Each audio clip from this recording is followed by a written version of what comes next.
다시 해볼게요. 일단 4번 같은 경우는 조금 트릭이 있어요. 그래서 풀이과정상에서 이렇게 검사를 하기가 참 좋은 문제고요. 얘가 그래서 채점 항목이나 이런 것들도 좀 다양하게 놓기도 좀 좋고요. 아이들이 실수할 수도 있고요. 그래서 그냥 좋은 문제인 것 같아요. 이거는. 그래서 일단은 우리가 첫 번째 줄부터 해석을 좀 해보겠습니다. 얘가 x, y가 지금 음이 아닌 실수라고 해서 나와있어요. 음이 아니래요. 그럼 이게 무슨 뜻일까요? 그렇지, 양수일 수도 있고 0일 수도 있다는 뜻이 되는 거예요. 그래서 여기에서는 x하고 y가 모두 다 0보다는 크거나 같다라는 뜻이 된다라는 얘기예요. 그렇죠? 그리고 이제 두 번째 줄을 보니까 2x 플러스 y 마이너스 4가 0이라고 해가지고 나와 있어요. 그렇죠? 자, 그럼 여기서 우리가 y는으로 해가지고 정리를 한번 해줄 수 있어요.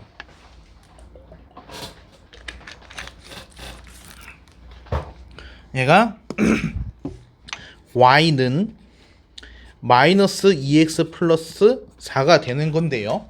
아까 y가 뭐라 그랬어? 0보다 크거나 같다 그랬잖아. 그래서 여기에서 뭐가 들어가야 돼? 얘가 0보다 크거나 같아가 들어가야 되는 거야. 이게. 그러면은 이제 y가 아니라 뒤에 것만 봐봐. 마이너스 2x 플러스 4가 0보다 크거나 같대. 그럼 x의 범위는 어떻게 되는 거야? 아까 0보다 크거나 같다라고 했고, 이 위의 식에 의해서 x가 뭐보다 작거나 같아야 돼? 2보다 작거나 같다가 나오는 거야. 이게 이 문제에서 어떻게 보면 가장 중요한 포인트야. 뒤에 문제를 푸는 게 중요한 게 아니라 이 과정 속에서 우린 뭘 찾아낸 거냐? 정역이 제한 범위를 알아낸 거야. 이게. 그래서 이게 가장 중요해. 이게. 이게 이제 가장 중요한 부분이야. 이게 제일 어렵거든. 이걸 찾아내는 게. 그래서 정역 구하기.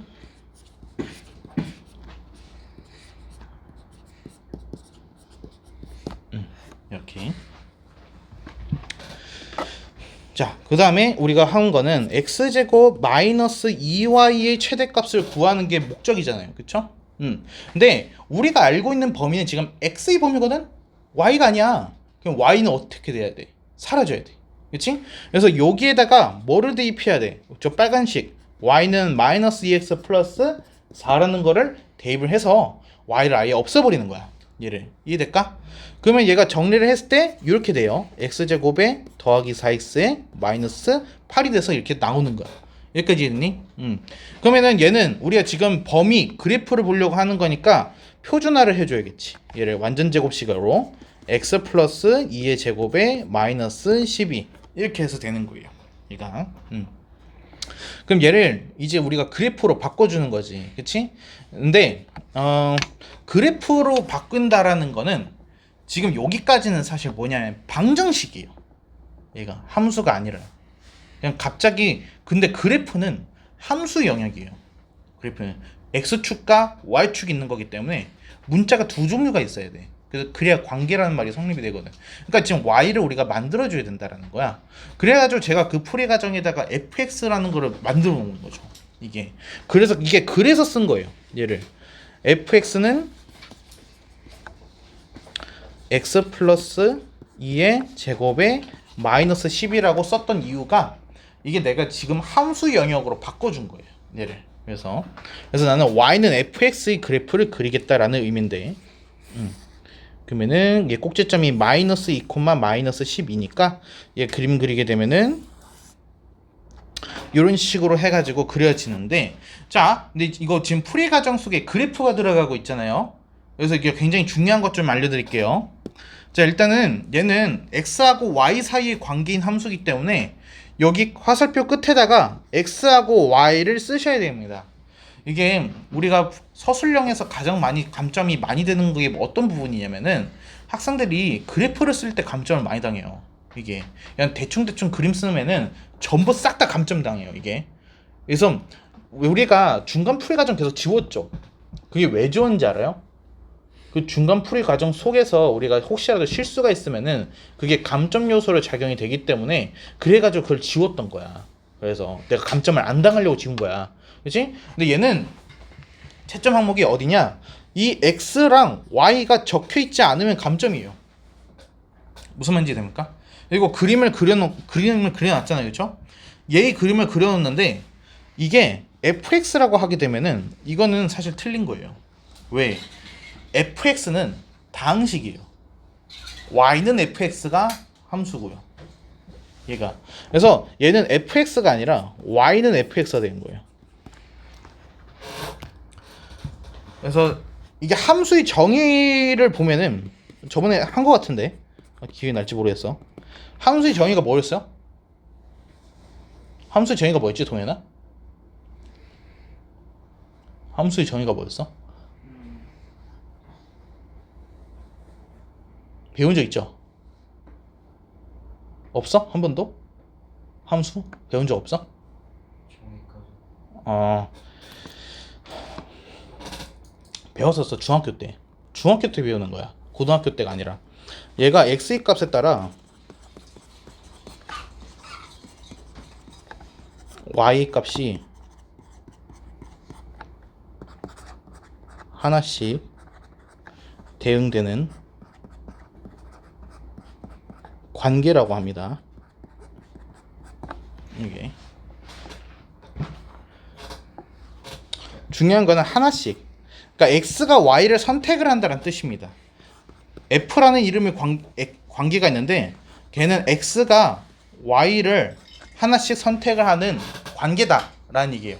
그래서 x가 y를 한 개만 선택을 해야 돼. 선택을 안 해도 문제가 되고 여러 개를 선택해도 문제가 되는 거야. 딱 한 개만 골라서 선택을 해야 돼. 이게. 자, 그리고 여기서 관계라고 하면은 한국 관계란 말 들어본 적 있어요? 한국 관계. 평생 없을 거야. 왜? 한국 관계는 말이 안 되거든. 근데 한일 관계는 많이 들어봤을걸? 그치? 한중 관계, 한일 관계 이런 말 많이 들어봤잖아. 그럼 뭐였는데? 한국하고 일본의 관계지. 그치? 그러니까 관계라는 말이 성립이 되려면 대상이 있어야 돼. 두 개 이상이 있어야 돼. 한중일 이런 식으로는 가능하잖아. 근데 한국 혼자서는 관계라는 말이 성립이 안 되는 거야. 뭐가 두 개가 있어야 돼. 그럼 이게 무슨 뜻이냐? X 혼자 있어서는 관계가 아니야. Y가 있어야 돼. X랑 Y가 같이 있어야지 함수가 되는 거야. 이게. 그래서 얘는 fx라고 하게 되면은 x밖에 없는 거야. 그래서 얘는 x에 대한 다항식이란 뜻이야.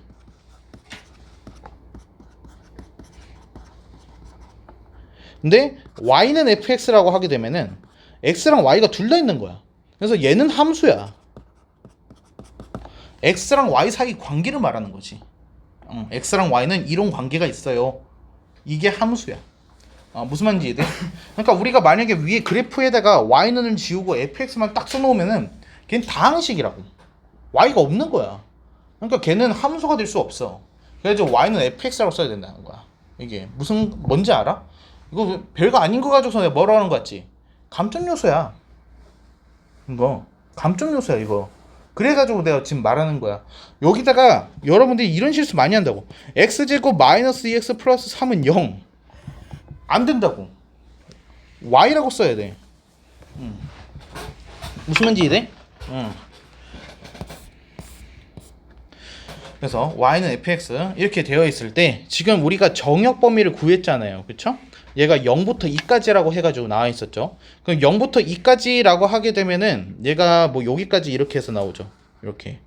여기가 이제 2라고 봅시다. x는 2. 그럼 그래프는 사실 어디만 남아 있는 거야? 여기만 이렇게 해서 남아 있는 거야. 여기만. 0하고 2 사이에서만. 그치? 그럼 나머지 영역에서는 그래프가 어떻게 돼야 돼? 나머지 영역은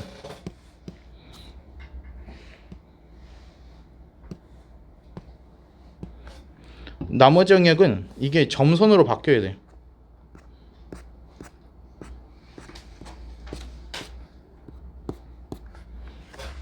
이게 그래프가 있지만 없는 거지. 왜냐면 우린 지금 0하고 2 사이에서만 보고 있는 거기 때문에 0하고 2 사이에서만 실선이어야 되는 거고 0하고 2가 아니면 점선으로 바뀌어야 되는 거야. 이 친구가. 무슨 말인지 이해돼? 그러니까 이게 그래프가 너무 까다롭지 않아? 이게 풀이 과정 속에다가 그래프 하나 넣으려고 하니까 축에다가 x, y 안 썼다고 틀리고 y는 fx 안 썼다고 틀리고 점선 표시 안 했다고 틀리고 그래프를 쓰게 되면 감점이 너무 많이 당해. 그래서 가능하면 풀이 과정에는 그래프를 최소화하는 게 좋아. 그래서 그래프가 없게끔 풀이 과정을 쓰는 게 제일 베스트인데 근데 어쩔 수 없이 그래프를 쓰는 상황이라면은 우리가 어떤 거를 고려를 해야 되는지는 분명하게 알고 있어야 돼. 그래서 x축, y축, y는 fx 그리고 점선 얘가. 근데 만약에 그림이 모든 실수였으면은 그냥 하면 되지, 그렇지? 근데 이 문제는 지금 독특하다 그랬잖아. 0부터 2 제한이 있기 때문에 그래서 이렇게 써야 되는 거야. 무슨 말인지 이해돼? 자, 그러면 여기에서 지금 최대값 최소값 해가지고 구한다고 했으니까 그러면 여기 지점이랑 여기 지점이 이게 이제 최소값이 되는 거고 여기가 이제 최대값이 되는 거겠죠, 그렇죠? 자, 그래서 우리가 최소값부터 해봅시다.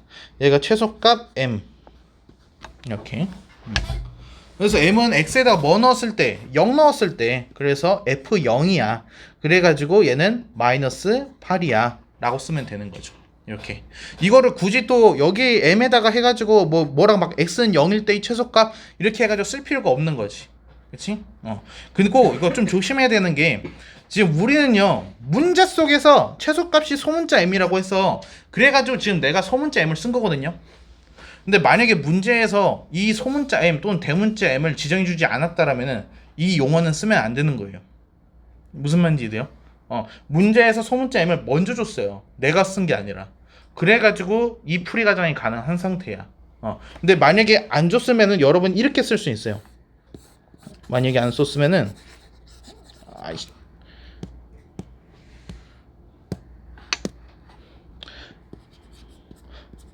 최소값 m 이렇게 해서 쓰세요.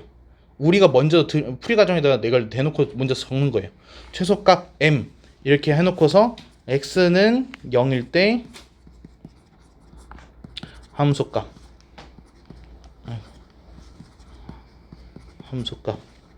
이렇게 써도 되고, 아니면 이것도 귀찮다 그냥 f0 이렇게 써주시면 돼요. 얘가 이렇게 쓰면 우리가 이제 m이라는 문자를 쓸 수 있는 거예요.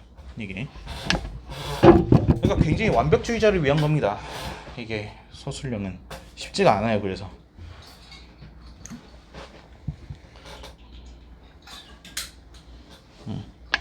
그리고 최대값 m은 얘는 f2가 되겠죠. 그래서 f2는 4입니다. 이렇게. 여기는 마이너스 8 이렇게. 그래서 최종적으로 m 플러스 m은 마이너스 4입니다. 이렇게 해서 답이 나오는 거죠. 그리고 지금 보면은 제가 습관적으로 마지막에 답이 나오면 동그라미를 치고 있거든요. 이건 채점자를 위한 배려입니다. 이게 무조건 동그라미 쳐야 되는 건 아니긴 한데, 그래서 정답이 어디인지를 좀 체크를 해주면은 아무래도 됐을까?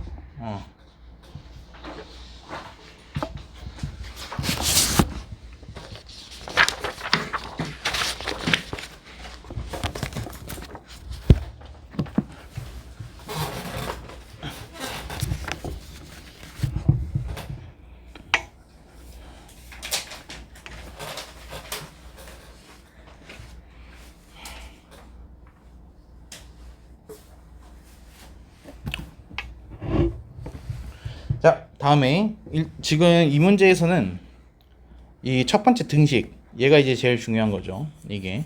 그래서 저거를 체크를 하려고 해가지고 이제 낸 문제인데, 우리가 루트 2분의 루트 b 얘는 뭐예요? 루트 2분의 루트 b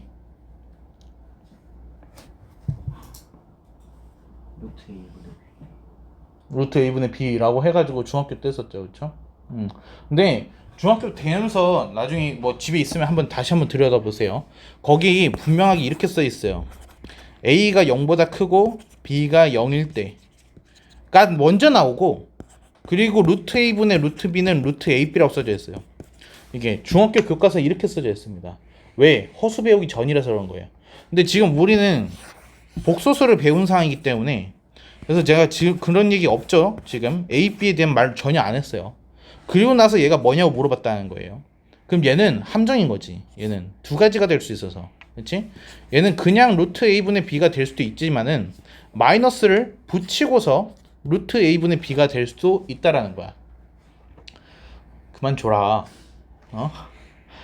그냥 마이너스가 생기는 경우는 언제예요?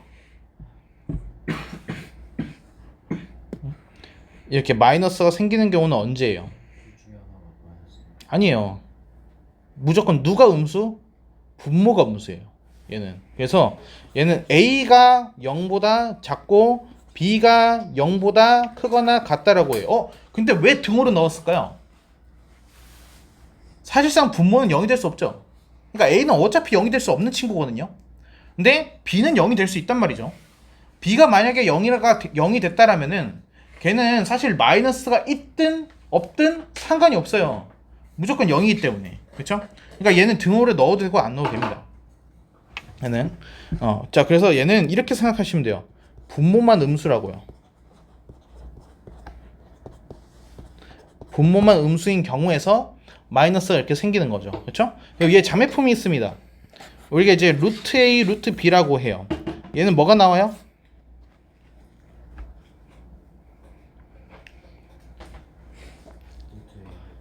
그 정도로 줄려?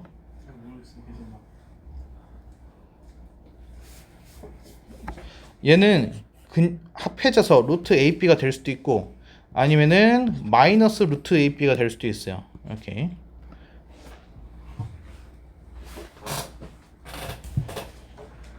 자, 그럼 마이너스가 붙는 경우는 언제야?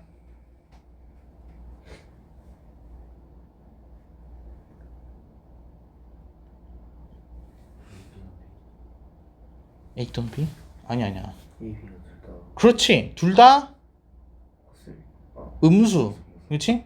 그래서 얘는 A가 얘가 0보다 작고 그리고야 B도 0보다 작고 이렇게 되는 거야. 물론 여기서도 근데 등호가 사실 들어가도 괜찮긴 해. 등호 들어가게 되면 둘 중 하나 0이라는 거니까 무조건 다 결과적으로 0이 돼 버리잖아. 그래서 여기도 뭐 등호가 들어가도 되긴 해. 이렇게. 됐을까? 그래서 이거는 외워두셔야 돼. 근데 얘가 이제 왜 그러냐면은 이게 이제 수능 때까지 계속 나오는 거거든요. 이거를요 이렇게 바꿔가지고 수능 문제가 나와요. AP 대신에 XY로 쓰는 거죠. 이렇게 되면 어떻게 되냐? X가 0보다 작고 Y가 0보다 크다가 되거든요. 생각해보세요. X가 0보다 크고 Y가 양수래. 몇 사분면이야? 2사분면이야. 이게. 봐봐. X는 마이너스고 Y는 플러스. 2사분면이야. 이해했어? 그럼 둘 다 마이너스면 어디야? 3사분면이야. 얘가 4분면이라는 의미야. 이게. 그래서 이게 이제 4분면을 준 거야. 이 힌트로 해가지고. 그러니까 이거는 지금 외워놔야 돼. 어차피. 그래서 우리가 고등학교를 졸업하는 그 순간까지 모든 시험지에 등장하는 내용이야. 그래서 근데 그 모든 시험지를 다 틀리기 위해서 그렇게 열심히 안 해올 거야? 아니겠죠? 됐습니까? 자, 이거는 지울게요. 자, 문제를 좀 돌아가 봅시다. 그럼 문제에서 봤을 때 얘는 지금 마이너스가 생겼잖아요. 그렇죠? 그럼 얘가 생겼기 때문에 이건 무슨 뜻이 되는 거야? 분모만 음수다 라는 얘기가 되는 거죠. 그렇죠? 그럼 여기에서 우리가 얻을 수 있는 거는 x-3이 지금 분모잖아요. 얘는 음수가 돼야 돼. 그러니까 0보다 어때야 돼? 작아야 되는 거야. 그치? 근데 x 플러스 3은 어때요? 얘는 0보다 크거나 같다. 0이 되어서도 성립이 되기 때문에 얘는 0보다 크거나 같다. 이 등호 여부 되게 중요합니다. 등호 놓치면 틀리는 거예요. 이게. 그래서 얘는 분자는 0이 될 수가 있기 때문에 그래서 x 플러스 3에는 등호가 들어가야 돼요. 혹시 이거 이해돼요? 괜찮아? 자, 그래서 이제 x의 범위가 나온 겁니다. 그래서 여기서 x는 뭐가 되는 거야? 마이너스 3보다는 크거나 같고 3보다는 작습니다가 되는 거예요. 이렇게.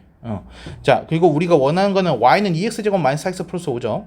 그래서 y는 2x제곱에 마이너스 4x 플러스 5 이렇게 돼서 완전 제곱식으로 바꿔주게 되면은 2x 마이너스 1의 제곱에 플러스 3 이렇게 되는 거죠. 그렇죠? 이거 또 어쩔 수 없이 또 그래프를 그려야겠네요. 그렇죠? 자, 이거 시작하기 전에 우리 그래프 그릴 때 체크해야 되는 게 뭐였지? 갑자기 y절편이 나와? 씨, 너 방금 수업 안 들었어? 풀이 과정에 그래프 그릴 때 우리 뭐뭐 체크했었어?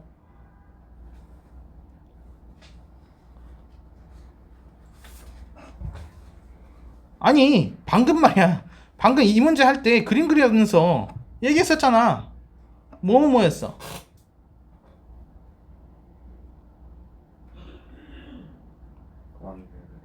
응? y는 fx, 그치? 또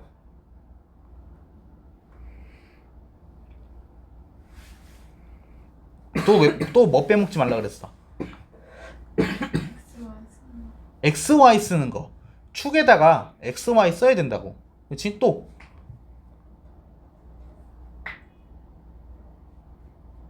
마지막으로 제일 마지막에 했었던 문제.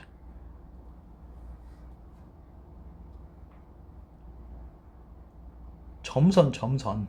그러니까 범위가 있는 상황에서, 그치? 범위 안에 있는 건 실선, 나머지는 점선이었잖아. 무슨 말인지 이해돼? 그래서 세 가지는 좀 체크를 하고 그래프를 그릴 생각을 해야 돼. 이렇게. 자, 그럼 얘도 한번 해보자고. 얘가 1,3이니까 XY 쓰는 거가 되게 중요해. 왜냐면은 고등학교 2학년부터는 XY를 이제 안 쓸 거거든. 보통 K나 T를 써. 이게. 그럼 X축이 아니라 무슨 축이야? T축이 되는 거야. 이게 바뀌어. 이게. 그래서 얘는 1,3이니까 이런 식으로 해가지고 됐을 거고, 얘가 일단 그래프 먼저 이렇게 그려놔 보자. 아유, 잘못했다. 이런 식으로 해가지고 생겼겠죠. 그래프 자체가요.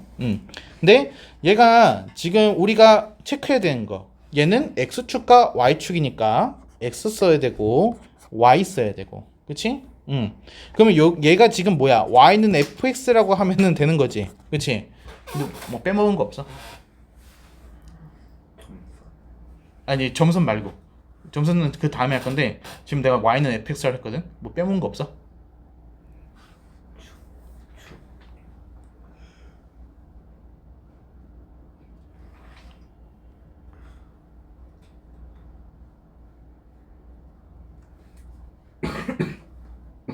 영희 혹시 알겠어? y는 fx가 뭔지. 맞아, 바로 그거야. 우리 여기서 문제 속에 fx 있어? 없어. fx는 내가 만든 거야, 그치? 그래서 fx를 이렇게 쓰고 싶으면은 여기다 그걸 써줬어야 했어. fx는 2의 x-1의 제곱에 플러스 3이라고, 이거를. 근데 만약에 fx라는 용어 나 진짜 쓰기 싫어, 그러면은 이렇게 써도 같아. 여기다가 이렇게 써주면 돼. 2의 x-1의 제곱에 플러스 3. fx 안 쓰고도 이렇게 쓸 수 있어. 이렇게. 근데 웬만하면 fx를 써주는 게 우리가 풀이 과정 쓸 때 좋아. 그게 더 유리해, 이게. 그래서 그냥 뭐 여기다가 이렇게 fx 이렇게 해도 사실은 수학적으로는 문제가 되지 않아. 자, 그거 와서 아까 범위 얘기했었죠. 얘가 마이너스 3부터 해가지고 3이기 때문에 여기가 이제 마이너스 3이고 여기가 이렇게 3이다, 이렇게 해서 됐어요. 이게 마이너스 3, 여기가 플러스 3 이렇게. 그러면 얘는 이제 마이너스 3에서는 어때야 돼? 얘는 색칠이 돼야 되는 거고, 3에서는 어때야 돼? 비어 있어야 돼. 이렇게 하얀색 동그라미가 들어가 있어야 돼. 그러고 나서 우리는 뭐 해야 돼? 나머지 영역은 점선으로 바꿔줘야지. 여기는 점선으로 바꿔줬어요. 이렇게.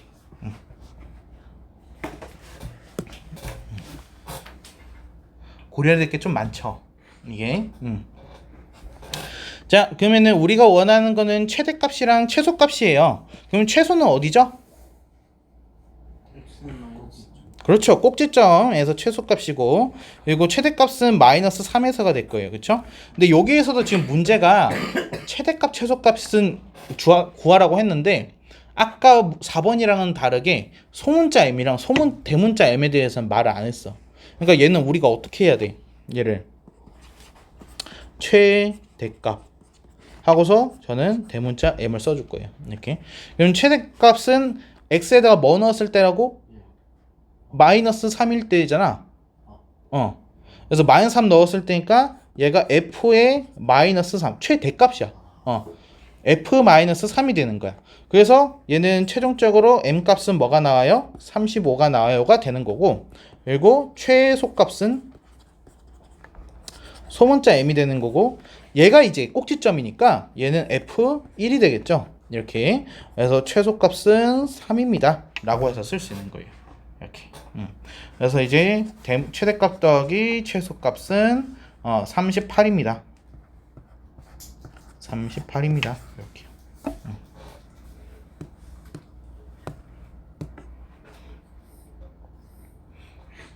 괜찮아? 이해될까?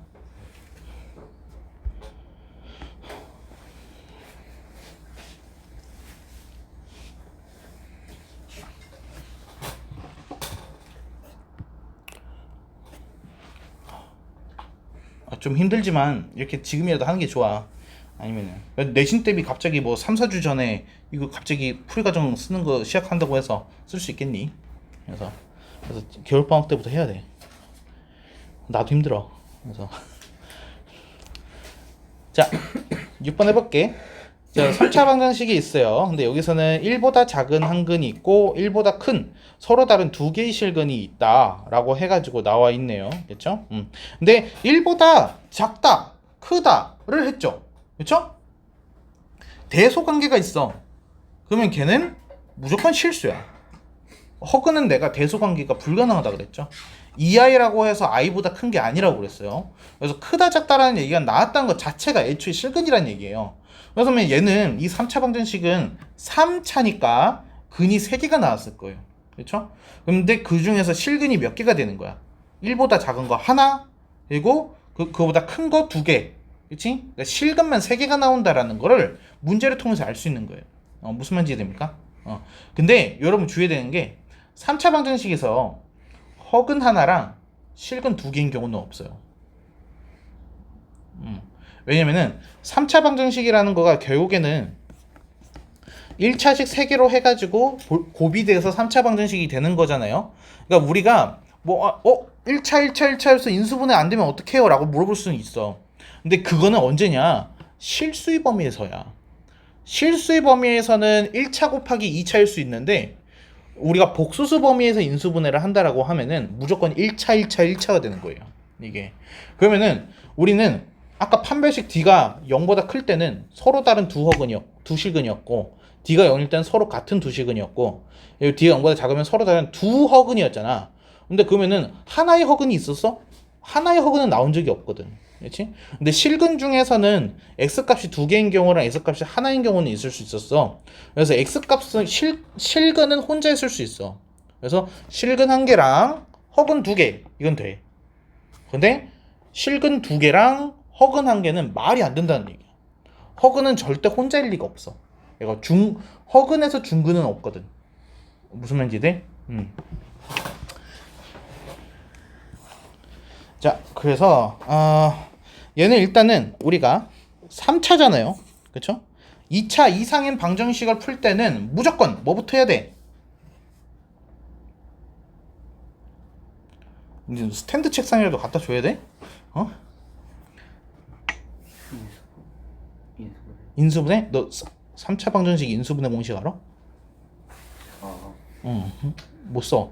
그러니까 얘를 차수를 내려줘야 돼. 우리가 공식을 쓰기 위해서 차수를 내려줘야 돼. 어떻게? 인수정리야? 그게? 차수를 내리는 게 뭐야?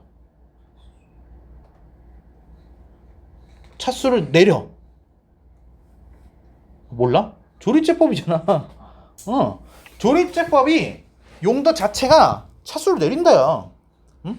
우리 이제 풀다 보면은 뭐 16차 방정식 이런 것도 나오거든. 진짜 심한 경우는 2024차 방정식도 나올 수 있어. 근데 그런 경우에서 우리가 공식을 못 쓰잖아. 그렇지? 그러니까 어떻게 해야 돼? 차수 자체를 다운그레이드를 시켜야 되잖아. 그건 조리제법이야. 그래서 만약에 3차야. 그러면 내가 한 번만 조리제법 하면 2차로 바뀌지. 그러면 4차야. 그럼 내가 2번을 해야지 2차로 바뀌지. 그렇지? 거기에 맞춰가지고 조리제법 횟수를 결정하는 거야. 그럼 얘는 3차 방정식이니까 우리가 인수정리 이용해서 대입했을 때 0이 되는 친구가 있겠지. 걔를 하나만 찾으면 돼. 근데 만약에 얘가 4차 방정식이었어. 그럼 몇 개 찾아야 돼? 2개 찾아야 되는 거야. 대입해서 0 된 걸 2개 찾아준 다음에 조리제법을 2번 해주면 되는 거지. 무슨 말인지 이해돼? 그래서 고차 방정식 자체는 대입을 한 다음에 0이 되는 걸 찾아. 그리고 나서 조리제법이야. 무슨 말인지 이해돼? 근데 대입해서 0이 되는 걸 찾아가 그게 인수정리라는 뜻이라고. 여기서 해설에다가 내가 인수정리라고 쓴 게 그게 그 뜻이야. 대입해서 0이 나오는 x를 찾아라. 그게 인수정리의 의미라고. 이게 너 인수정리가 뭔지는 알아? 인수정리가 뭐야? 영복 간다며.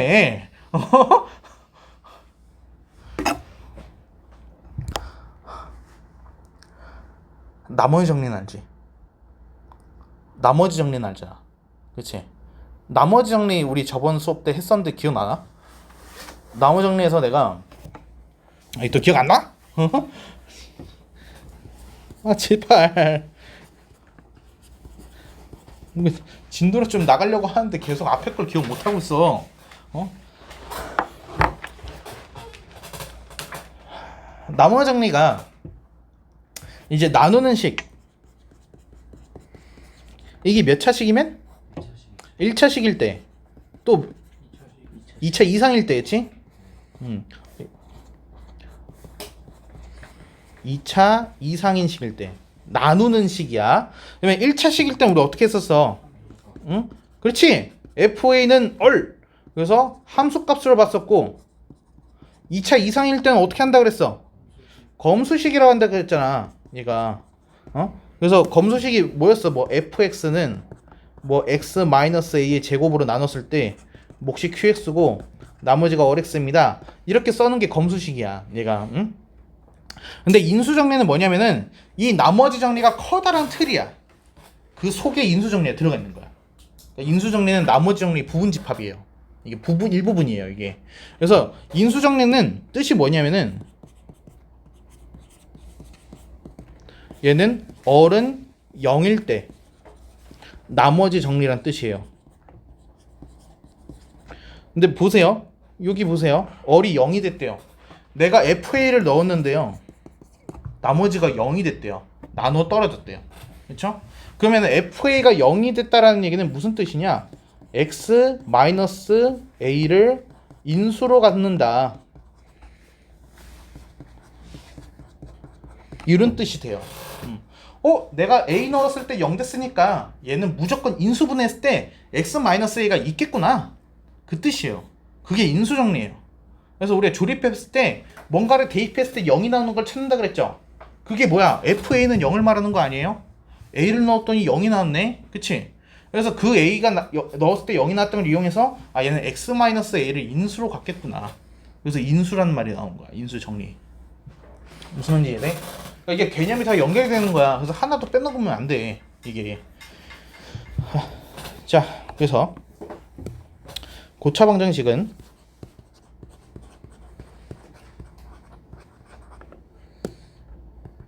얘는 대입을 먼저 하는 거야. 대입을 해서 함수값이 0이 되는 애를 찾아. 그리고 찾은 걸 가지고서 뭐 해? 조립제법을 해.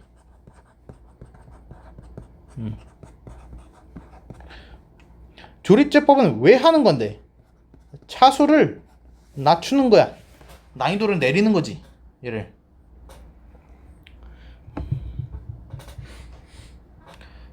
됐을까? 이거 스타트도 못하고 지금 이게.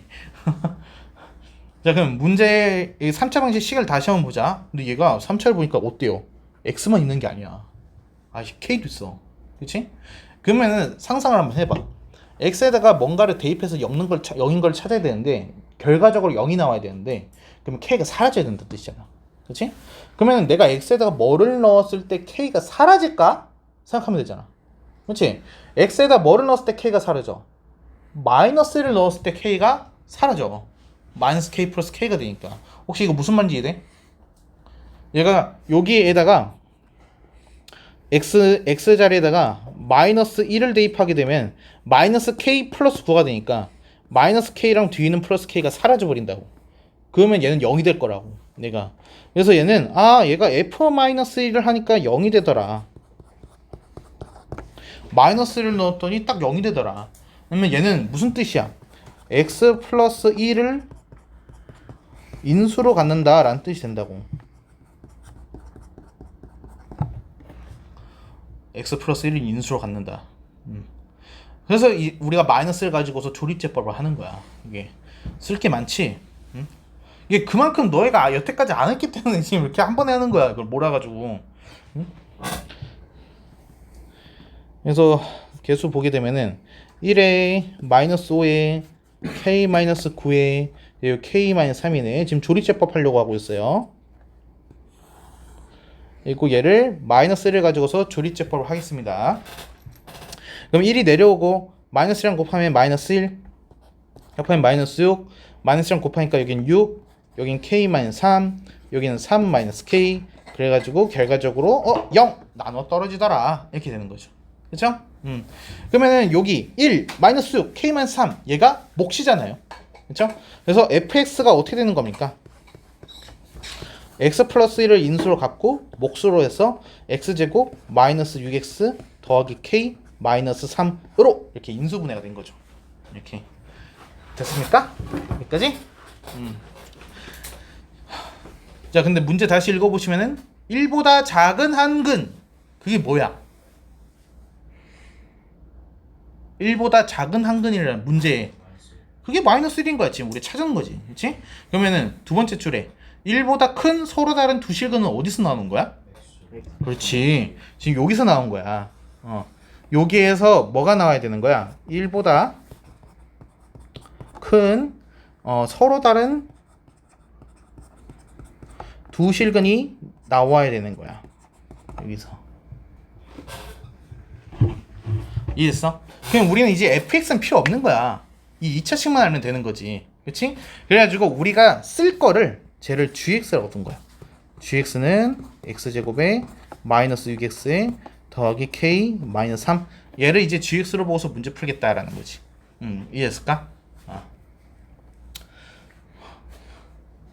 야, 나 이제 정말 중요한 얘기 할 건데 잠 깰 수 있어? 내가 아까 이 얘기를 해서 잠깐 했었어. 고등학교 2학년이 됐든 고등학교 3학년이 됐든 결국엔 새로운 걸 배우긴 하지만은 우리 뭘로 바꿔서 푼다고? 2차 함수로 바꿔서 푼다 그랬지. 근데 2차 함수라는 단원에서 가장 어려운 문제가 뭐였던지 기억나? 2차 함수 안에서만 봤을 때 제일 어려운 거는 그게 근의 분리야. 그래서 여러분도 아마 풀어는 봤을 거야. 그래서 분명히 내신 대비도 했었을 테니까. 그래서 그때 이제 선생님이 이게 좀 어려운데 라면서 이렇게 말을 하셨을 거야. 그래서 그게 이제 근의 분리야. 그래서 지금 거기에 대한 설명을 좀 하려고 그래. 얘는 x에 지금 제한이 있어요. x가 그냥 나오는 게 아니야. 만약에 1보다 큰이 없었잖아? 그냥 서로 다른 두 실근이잖아. 그럼 우리 뭐 하면 돼? 판별식 d가 0보다 크다 하면 끝나는 거였거든. 근데 얘는 그 문제가 아니야. 왜? 1보다 큰이라는 조건이 있어. 이게 지금 근에 조건이 있는 거야. 그렇지? 일반적인 판별식 문제가 아니라는 얘기지. 그러면 근에 조건이 있을 때 그거를 뭐라 부른다고?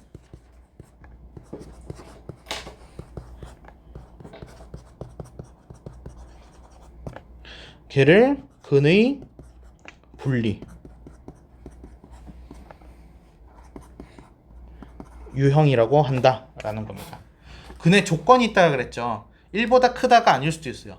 0보다 크다, 0보다 작다, 아니면은 하나는 1보다 작은데 하나는 1보다 크대요. 이런 것들이 다 조건이 되는 거예요. 그러니까 어떤 조건인지는 상관이 없어요. 어떤 조건이든 간에 어떤 거가 제한 사항이 조금이라도 있으면은 그게 이제 근의 분리라는 유형으로 바뀐다는 거예요. 이게 무슨 말인지 이해돼요? 그러니까 2차 함수에서의 킬러는 얘밖에 없어요. 그러면 이게 반대로 말하면 이게 무슨 뜻이냐? 고등학교 2학년 수학이 됐든 고등학교 3학년 수학이 됐든 시험지에 킬러는 필요하잖아요. 그렇죠? 근데 2차 함수로 결국엔 바꿔서 푼다면서요. 그럼 그 킬러는 뭐란 얘기예요? 근의 분리란 얘기예요. 그러니까 우리가 고등학교 2학년 내신 시험에서도 킬러는 근의 분리고요. 고등학교 3학년에서도 킬러는 근의 분리라고요. 무슨 말인지 됩니까? 그러니까 얘 자체가 킬러예요. 근의 분리를 풀 줄 안다라는 얘기가 우리 앞으로의 고등학교 생활에서의 킬러는 내가 다 풀 수 있다는 뜻이가 되는 거예요. 거꾸로 말하면은 이거 모르면은 나는 나이를 먹어도 계속 못 푸는 거야, 킬러를. 그래서 중요한 내용을 한다는 거야. 그래서 오케이? 자, 그래서 얘는 푸는 방법으로 기억을 해주세요. 근의 분리라는 유형이 나오게 되면은 얘는 한판축이라고 합니다. 한판축. 들어본 적 있어요? 한판축이야. 한이 아니라 한판축이에요. 얘가. 그래서 그냥 외워 머릿속에. 근의 분리 한 판 축, 한 판 축, 한 판 축. 알았어? 앞으로 네 이름은 한 판 축이야. 오케이? 그래서 한이 뭐야? 한이 이제 한계점이에요. 이게 쉽게 말하면은 조건이랑 관련된 부분이에요. 우리 문제상에서 근의 조건이 있었죠? 그 조건이랑 관련된 게 바로 이 한계점 부분이에요. 그리고 판이 판별식입니다. 판별식. 이거는 우리 쉽죠? 아까도 얘기했었잖아. 서로 다른 두 실근. D는 0보다 크다였죠? 그리고 축이 뭐냐? 축의 방정식이에요. 축의 방정식. 우리가 이제 수능에서 킬러가 사라졌잖아요. 원래는 이 축의 방정식까지 들어가야지 진짜 어려워. 근데 킬러가 사라지면서 요즘은 이제 축의 방정식까지 들어가는 경우는 최대한 좀 없애줬어요. 이게 잘 안 나와요. 이게. 그래서 자, 그러면 얘는 어떻게 되느냐? 우리 대략적으로 GX의 그래프를 그릴 수 있거든요. 대략적으로.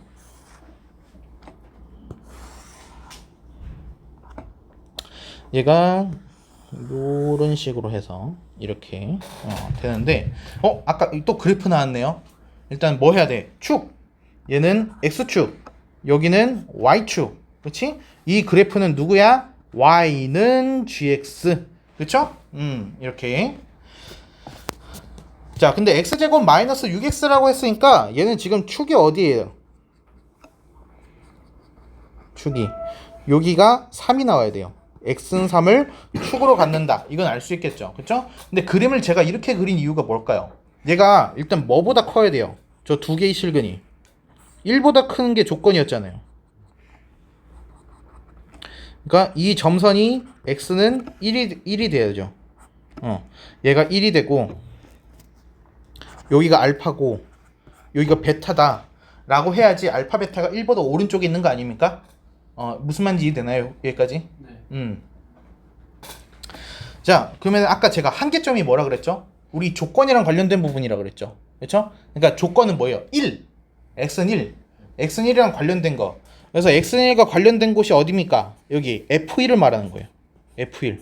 그래서 이제 세모를 많이 쓰거든요. f1. 1에서의 함수값. 1에서의 함수값 지금 그림을 보세요. 그림. x축보다 어디 있어요? 위쪽에 있지 않아요? 그러니까 이게 1에서의 함수값은 x축보다 위쪽에 떠 있으니까 얘는 0보다 커야 돼. 이해돼? 그럼 여기서 우리가 알 수 있는 거는 G1이 어때야 돼? 0보다 크다라는 걸 알 수 있어. 무슨 말인지 이해돼? 그러니까 이 한판축은 전부 다 이 그래프를 통해 가지고 알아내는 거야. 그래프를 통해서. 그래서 1에서의 함수값은 0보다 크다. 자, 그리고 판별식. 판별식이 뭐였어?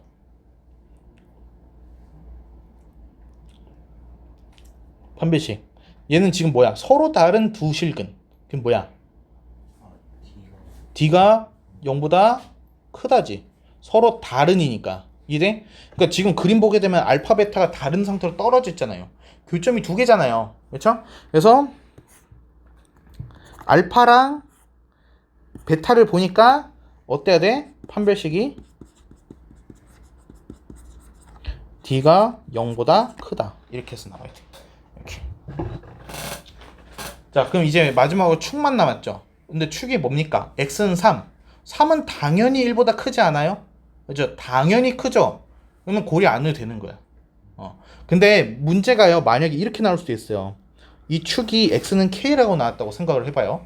그럼 k는요, 1보다 클 수도 있지만 작을 수도 있는 거 아니에요? 그쵸? 그래서 그럴 땐 고려를 해줘야죠. 근데 지금처럼, 이 문제처럼 숫자로 나와 있는 경우에서는 고려하지 않아도 된다라는 얘기입니다. 무슨 말인지 될까요? 자, 그래서 우리는 뭐만 보면 되는 거야? G1이랑 판별식 D만 보면 되는 거야. 그래서 G1은 우리 위에 GX 설정했으니까 거기다가 1 대입하겠습니다. 그래서 1 대입하게 되면은 얘가 뭐가 나오지? 얘가 K에 마이너스 8이야? 마이너스 8이 나오는데 그게 0보다 커야 되고, 그리고 판별식 D는 뭐가 나옵니까? 판별식 D는 아니지, 뭐 계산해줘야지. 얘가 9에 마이너스 K에 플러스 3이니까 12 마이너스 K네요. 그게 어떻다고? 0보다 크다고요. 이렇게 됐습니까? 이거 GX에다가 한 거예요. 그래서 결과 최종적으로 K 범위가 나오는 거죠. K는 어때야 돼? 8보다는 크고 12보다는 작다. 이렇게. 그래서 문제 마지막에 정수 K라고 물어봤죠? 그래서 정수 K는 뭐가 되는 겁니까? 정수 K는 9하고 10하고 11이 나오는 겁니다. 그래서 합을 하게 되면은 30이 나오는 거예요.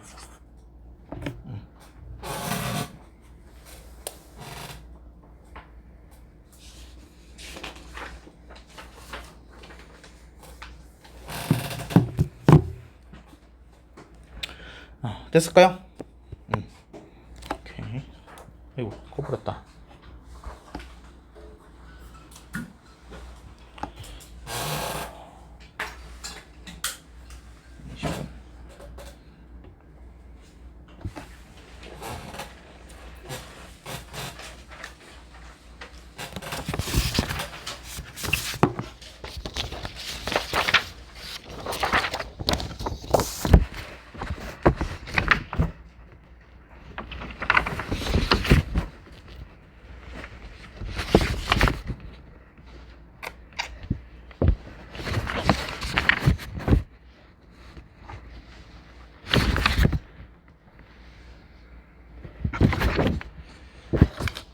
혹시 이슬이 이거 16번까지 중에서 모르는 거 있었어?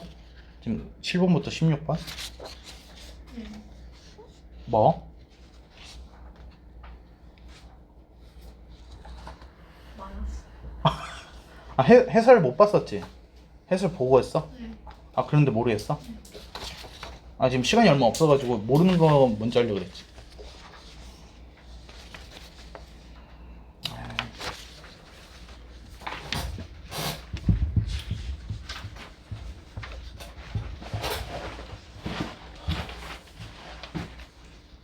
이게 사실 하루에 20문제씩 하려고 그랬어. 그래서 그러니까 이렇게까지 모를 줄 몰랐거든 우리가. 여기 두 바퀴를 돌리고 왔는데 모를 줄 몰랐지. 그래서 두 시간 동안 6문제를 풀고 있을 줄 몰랐어. 아, 일단은 오늘은 여기까지 하는 걸로 하자. 그리고 잠깐 공지를 할 게 있는데 교재 한 번만 더. 그래서 교재는 따로 이렇게 사서 올 필요 없고, 그리고 월요일날 그냥 바로 그냥 몸만 오면 된다 그랬죠, 그렇죠? 그래서 필기구랑 챙겨서 오시면은 여기서 이제 하는 건데, 아 근데 그게 있네. 여러분 혹시 그 오답 노트, 개념 정리 노트 있나요? 네. 있어요? 네. 많이 남았어요? 네. 그거 가지고 오셔야 돼. 그래서 월요일날.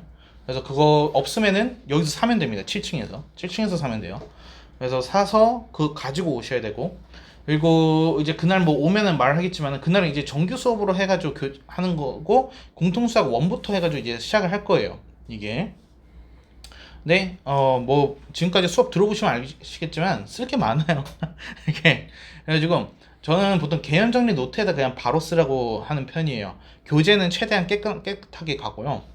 교재에다가 막 이렇게 필기를 하는 거보다는 걔 자체가 어차피 문제집이라 가지고 쓸 공간도 별로 없거든요. 그래서 그냥 개념 정리 노트를 펼쳐놓고서 수업을 듣는 개념인 겁니다. 이게.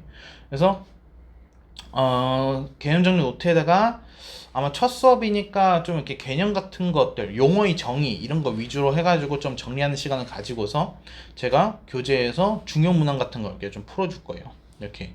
그래서 유형별로 해가지고 접근 방법을 좀 알아야 되기 때문에, 그래서 그리고 오답 노트.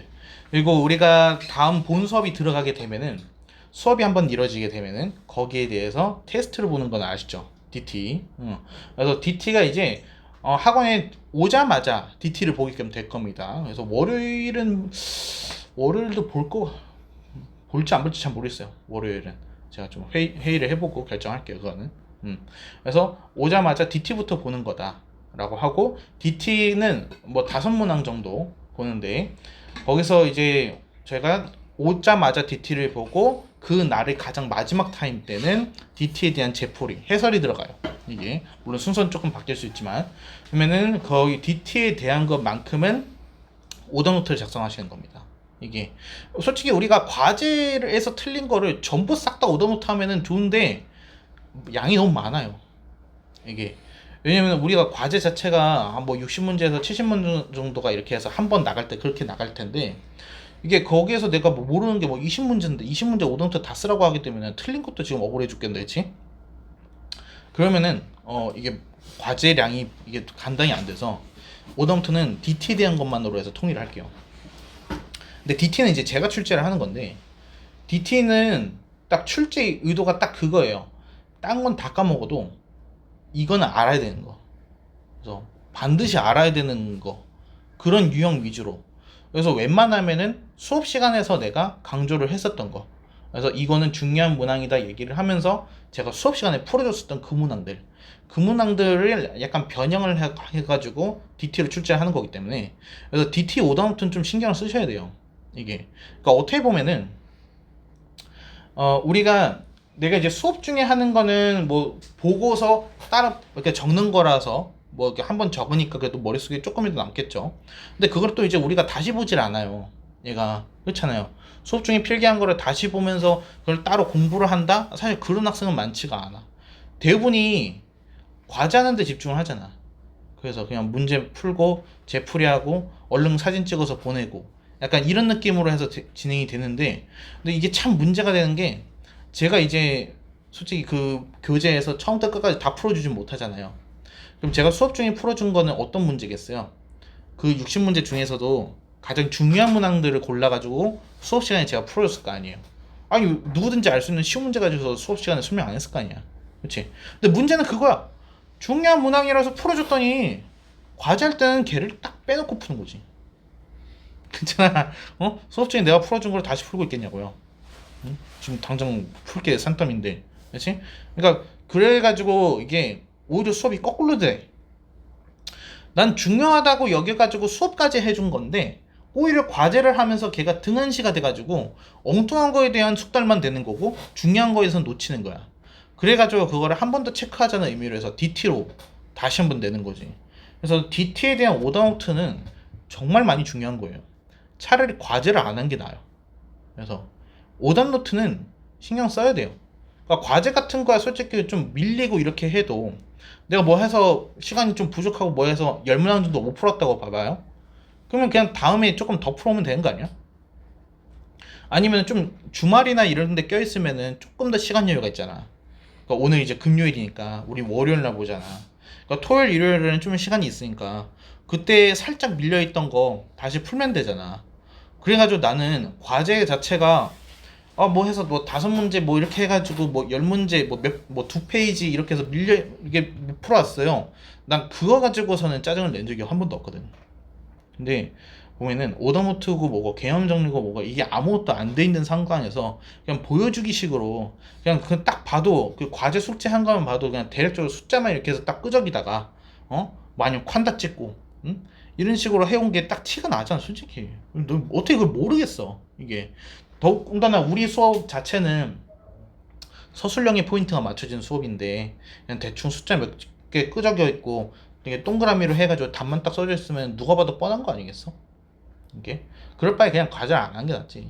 그렇게 되면은 그래서 만약에 뭐 이럴 수 있잖아요. 내가 나는 정말 과제 열심히 하고 공부 열심히 하고 싶은데 좀 푸는 속도가 너무 느려요. 그래가지고 이거 과제를 내가 하려고 하면은 도저히 이거는 이게 내가 뭐 얻어놓고 뭐고 이거 신경도 못 쓴 상태로 해서 과제만 딥다 밀린 상태로 해서 끝나버릴 것 같아요. 이럴 수 있잖아요. 그렇죠? 그런 경우에서는 어떻게 해야겠어요? 그냥 차라리 솔직하게 말을 하는 게 나아. 그래서 내가 뭐 여기 유형은 모르겠다. 그래서 몰라서 이걸 못 건드릴 것 같은데 어떡하냐? 그러면 나는 그냥 비워오라고 하던가 아니면 내가 이렇게 패드에다가 개념을 이렇게 한번 다시 써줄 거야.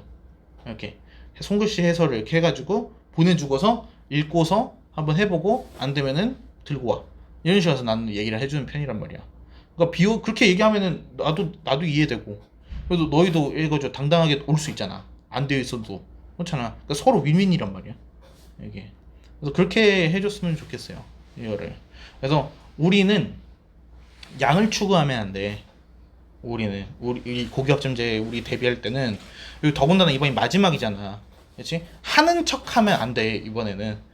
그래서 그냥 차라리 그냥 솔직하고 과감하게 정 못하겠으면은 10문제만 하겠다. 근데 그 10문제를 제대로 하면 되는 거 아니야. 그렇잖아. 나는 뭐 해서 선생님이 이렇게 해주신 것처럼 제대로 해서 문장 써가지고 서술을 해보고 싶다. 그래서 10문제만 하겠다. 왜냐면 이렇게 하면은 솔직히 10문제 하면 거의 하루 다 가. 이거 되게 오래 걸려. 직접 써보면 알겠지만은 이거는 솔직히 지금은 내가 써놓은 거를 이렇게 좀 보면서 하니까 쉽게 느낄 수 있는데 혼자서 적으려면 이거 쉽지가 않거든. 이게. 그래서 그런 식으로 하겠다. 그것도 괜찮아. 그래서 그런 경우에서는 교재에다가 풀이과정 쓰기 뭐하니까 계엄정리 노트 같은 거에다가 이렇게 풀이과정 이렇게 딱 써가지고 나한테 검사 받으면 되잖아. 이렇게. 그럼 내가 이렇게 첨삭해주거나 이런 식으로 해도 괜찮으니까. 그래서 나는 그냥 일단은 너의 생각을 완전히 무시하는 스타일은 아니거든. 해가지고 그냥 무조건 해가지고 아니 되든 안 되든 간에 일단 뭐 이걸 교재를 채워야 될 거 아니냐, 끝내야 될 거 아니냐, 약간 그런 스타일은 아니니까 좀 이렇게 대화로 좀 이렇게 해결을 좀 합시다. 이렇게 그냥 당일날 등원하는 당일날 막 해가지고 아무것도 안 돼 있어요. 그러지 말고. 오케이.